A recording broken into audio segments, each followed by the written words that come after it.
یہ ہمارے education system میں ہو کیا رہا ہے؟ ویڈیوز کا اور یہ بلیک میلنگ کا معاملہ اتنا طول پکڑ گیا، بٹ انفارچونیٹلی ہماری بچیاں بھی بہت بے احتیاطی کر رہی ہیں اس معاملے میں. اتنے خاندان برباد ہوئے. خبر چلوا دی گئی کہ اقرار الحسن جوڈیشل کمیشن کے سامنے پیش نہیں ہوئے. بھائی سر قلم کر لیں اگر یہ بات ثابت ہو جائے. میرا کام ہے انیب رپورٹ کرنا. میں پھر لوگ توقع یہ کرتے ہیں کہ میں عدالت میں گھسیٹوں اس کو پھانسی لگواؤں. پوری پولیس فورس میرے خلاف تھی. پہلے بہاولپور، اس کے بعد کراچی میں جو پرنسپل اسکول والا واقعہ ہوا، یہ ہمارے ایجوکیشن سسٹم میں ہو کیا رہا ہے؟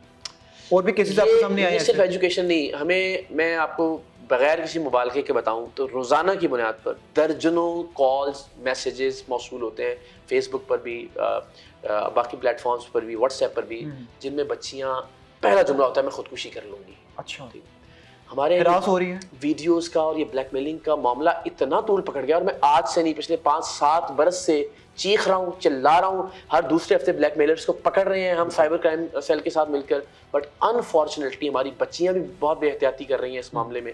اور چونکہ شاید قانون کا خوف نہیں ہے تو یہ بلیک میلنگ اتنی بڑھ گئی ہے، آپ کو نہیں اندازہ کتنی زندگیاں جیرن ہوئی ہیں، کتنے خاندان برباد ہوئے، اور مزید اس وقت بھی جو ہے تباہی کے دہانے پہ. اچھا، اس کی وجوہات کیا ہو سکتی ہیں؟ ایک تو وجوہات یہ بھی ہو سکتی ہیں کہ لوگ اتنے معاشی طور پہ تنگ ہیں کہ وہ نوکریوں کے لیے شاید بچیاں کمپرومائز کر لیتی ہیں. اور کیا محرکات ہو سکتی ہیں؟ دیکھیے، ایک تو یہی کہ استحصال تو یہ دنیا بھر میں ہے، لیکن وہاں معاملہ یہ ہے کہ وہاں اگر کسی نے کہہ دیا کہ اس نے ہیریس کیا ہے یا اس نے میرا جنسی استحصال یا ایکسپلوٹیشن کی ہے تو اس کا مطلب ہے کہ وہ واقعہ ہے. ہمارے معاشرے میں بدقسمتی سے جھوٹ اتنا زیادہ سرایت کر گیا کہ ہم کسی کو یہ لائسنس نہیں دے سکتے کہ کوئی بھی بچی کھڑی ہو کے یہ کہے کہ جی مجھے اس نے ہراسمنٹ کی ہے.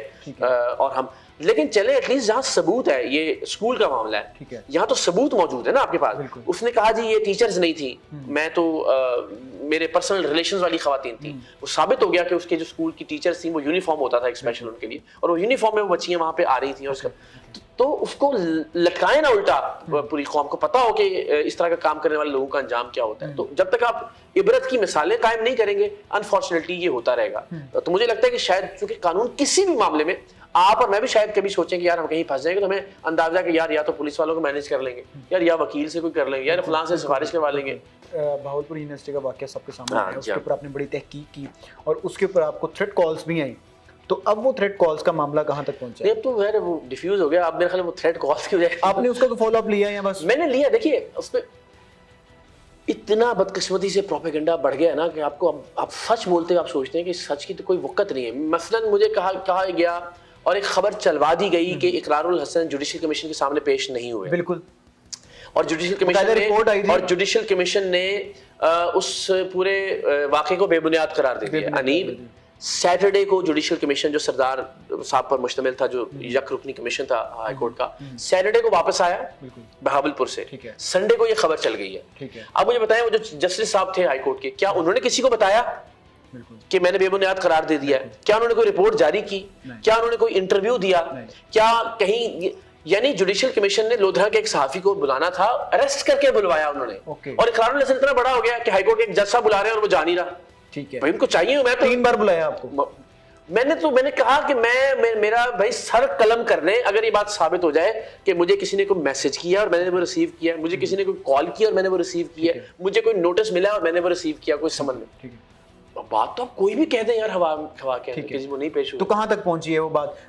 آپ پہ تھریٹ آ رہے تھے، اس کے بعد آپ نے اس کا فالو اپ اب مجھے لگتا ہے تھریٹ نہیں، اب تو باقاعدہ عملی کارروائی کریں گے وہ. اچھا، نہیں ظاہر مطلب وہ جو طوفان سے پہلے کی خاموشی ہے وہ مجھے لگ رہا ہے. لیکن اللہ مالک ہے، اس طرح کے بڑے معاملات ہم نے فیس کیے ہیں.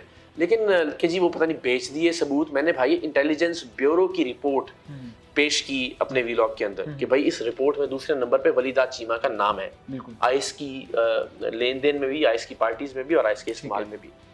ڈینائی کرے کوئی اس کو، میں اور کیا کروں اس کے علاوہ؟ نہیں دیکھیں، لوگ سمجھتے ہیں ہم ریاست ہیں، لوگوں کو لگتا ہے میں جاؤں گریبان سے پکڑوں، پکڑ کے حوالات کے اندر پھینکوں اور لوگوں بھائی میں یہ میرا کام رپورٹ کرنا ہے، میں نے وہ رپورٹ کیا.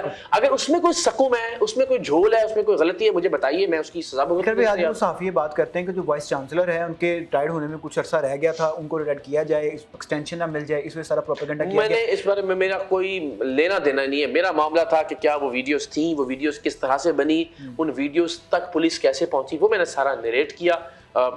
اس کے پیچھے دیکھیے میں آپ کو چھوٹی مثال دیتا ہوں. جب ہم سریعام کر رہے ہوتے ہیں تو اکثر یہ ہوتا ہے کہ ایک انفارمر نے آپ سے رابطہ کیا، اس نے کہا جی یہ لوگ جعلی کرنسی بنا رہے ہیں. مثال دے رہا ہوں آپ کو.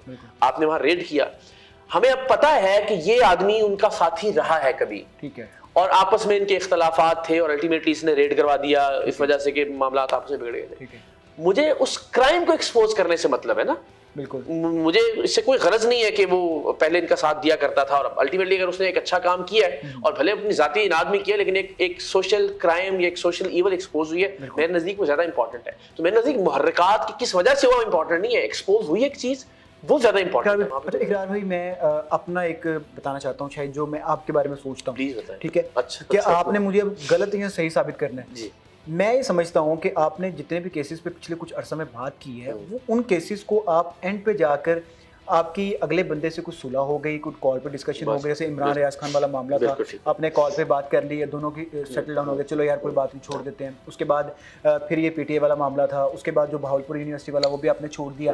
جو آپ اینڈ پہ جا کے ان معاملات کو چھوڑ دیتے ہیں, کیا اس کی وجہ سے تنقید زیادہ نہیں ہوتی؟ نہیں, لوگ سمجھتے ہیں. چلیں اس کا آپ سے اب ایک مثال لے لیتے ہیں, بہاولپور کا واقعہ. آپ کے خیال میں اس کا اینڈ مجھے کیا کرنا چاہیے تھا؟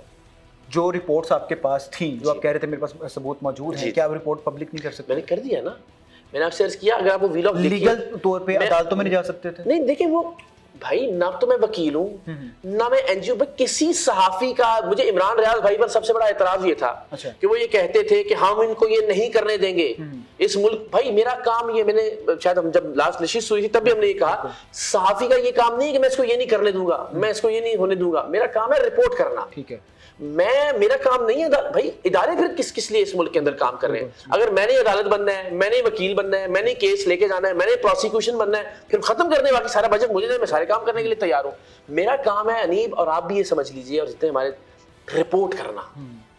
میں پھر لوگ توقع یہ کرتے ہیں کہ میں عدالت میں گھسیٹوں اس کو, میں اس کو پھانسی لگواؤں. میرا یہ اس سے آپ کی ساکھ نہیں خراب ہو رہی؟ کوئی فرق نہیں پڑتا, میرا کام نہیں ہے یہ ابو الحسن جس پہ ہر بندہ یقین. ہمارا پرابلم یہ ہے, ہم نے کبھی بھی یہ نہیں کیا نا نہیں, ہمارا تو آپ شروع میں دیکھ لیجئے, کبھی بھی جہاں پہ اس کو ایکسپوز کیا, ادارے کے حوالے کیا, اس کے بعد میں نے ہر پروگرام میں بتایا کہ یہ آدمی واپس کام کر رہا ہے اپنی جگہ پہ پہنچ کے. میں نے ہر پروگرام میں بتایا کہ یہ دوبارہ سے رشوت لے رہا ہے. میں نے پھر یہ بتایا کہ اس نے جو ہے نا جعلی عمل نے اڈا اپنا دوبارہ سے کھول لیا. بھائی وہ بند کروانا, میں کوئی پولیس ہوں, میں کوئی رینجرز ہوں کہ میں جا کے اس کو اٹھا کے جو ہے نا وہاں سے باہر پھینک دوں. میں نے رپورٹ کیا, میں نے اداروں کو بتا دیا, میرا کام ختم ہو گیا. بالکل, یہ سمجھنے کی ضرورت ہے. ہمارا پرابلم یہ ہے کہ ہم جج صاحب سے توقع کرتے ہیں کہ وہ پولیس بھی بن جائیں, وہ آرمی بھی بن جائیں, وہ پولیٹیشین بھی بن جائیں. ہم صحافیوں سے بھی یہی توقع کرتے, سارے ایک دوسرے کا کام کر رہے ہیں. بالکل, یہی جو ایکٹیویزم, جو ہم جوڈیشل ایکٹیویزم کی بات کرتے ہیں, مجھے لگتا ہے یہ جرنلسٹک ایکٹیویزم جو ہے اس کو بھی ہمیں الٹیمیٹلی ختم کرنا چاہیے. کہ میرا کام رپورٹ کرنے سے زیادہ نہیں ہے, معاشرے کو بتانا میرا کام ہے, اداروں کو متنبع کرنا میرا کام ہے, وہ میں نے کر دیا. اب لوگ اگر یہ تصور کریں کہ میں جاتا ولی ذات چیمہ صاحب کو جیل کے اندر ڈال کے تصویر بنا کے سیلفی پوسٹ کرتا کہ جناب یہ میں نے اس کو میرا کام نہیں ہے. اتنی تنقید سے تھک نہیں جاتے؟ نہیں اب نہیں, اللہ نے کہ محبت اس سے بھی زیادہ مل جاتی ہے. نہیں, محبت بہت زیادہ, اللہ تعالیٰ کی مہربانی سے. اور تنقید تو مجھ پہ ہمیشہ سے, مجھے نہیں پتا اب تو شاید ٹویٹر کی وجہ سے لوگوں کو زیادہ اندازہ ہونا شروع ہو گیا. میں نے تو بہت چیزیں برداشت کی, آپ تصور نہیں کر سکتے. میں آپ کو مثال دینا شروع کرتا ہوں. میں نے ایک پروگرام کیا بہت ابتدا میں ایک مذہبی موضوع کے اوپر. اس پہ ایک مذہبی فرقہ جو پاکستان کا سب سے تگڑا اور خطرناک فرقہ تصور کیا جاتا ہے, میں نام نہیں لیتا, انہوں نے آ کے پورے شہر میں وال چاکنگ کر دی, اقرار الحسن کو قتل کرو. کراچی میں؟ جی ٹھیک ہے, یہ 2012 کی بات بتا رہا ہوں. تو کراچی اور اوپر سے وال چاکنگ 2012 کی بات بتا رہا ہوں. پھر اس میں انہوں نے ہمارے دفتر کے باہر آ کے موٹر سائیکلوں کو آگ لگا دی, گھیراؤ کر لیا دفتر کا. یہ 2012 سے شروع ہوا. پھر اس وقت عزیر بلوچ, ان کا میں نے انٹرویو کیا, لیاری کا گینگ وار اپنے عروج پر تھا. اور میں اس وقت عزیر بلوچ بھی اپنے عروج پر تھے. میں جب گیا تو ایک فٹ بال اسٹیڈیم تھا, وہاں پہ ان کے پاس اتنے ہزاروں لوگ اور ہزاروں کی تعداد میں اسلحہ, اور وہ اسلحہ جو آپ اور میں نے شاید ہالی ووڈ موویز میں نہ دیکھا ہو. اب وہاں پہ ظاہر ہے میں نیا ایک بالکل پروگرام کرنے والا, تو میں نے, اور میرے لیے بڑا وہ سکوپ تھا اس وقت کہ میں گیا ہوں, عزیر بلوچ کا انٹرویو بڑی خبروں میں تھے وہ. تو میں نے ان سے کہا عزیر بھائی یہ بتائیں, عزیر بھائی اب میں اس کو کیا بولوں, اور اس کے علاوہ کہ ارد گرد اس کے اتنے ویپن والے لوگ ہیں.